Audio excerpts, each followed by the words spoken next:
നില്ലടാ അവിടെ. ഹേ, ചതിച്ചോ? കാത്തു നിൽക്കാം, അവന്മാർ പുറത്ത് ചാടുമ്പോൾ പിടിക്കാം. ഹാവു, എന്തൊരു വെയിൽ, ഇങ്ങനെ ഇരിക്കാൻ വയ്യ. മാളം അടച്ചു വെക്കാം, എന്നിട്ട് വെയില് താണിട്ട് വരാം.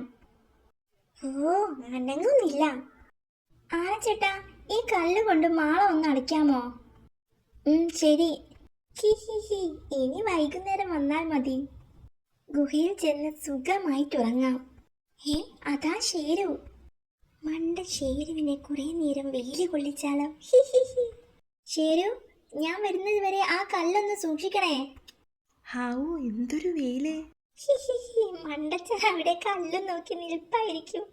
സൂത്ര, തന്നോട് ആ കല്ല് സൂക്ഷിക്കാൻ പറഞ്ഞിട്ട്? കല്ല് ഞാൻ കളയാതെ കൊണ്ടുവന്നു സൂത്ര. എനിക്ക് ഒറ്റയ്ക്ക് പറ്റിയില്ല. ആനച്ചേട്ടനാ ഇത് ഇവിടെ വരെ എത്തിച്ചത്. ചതിച്ചോ?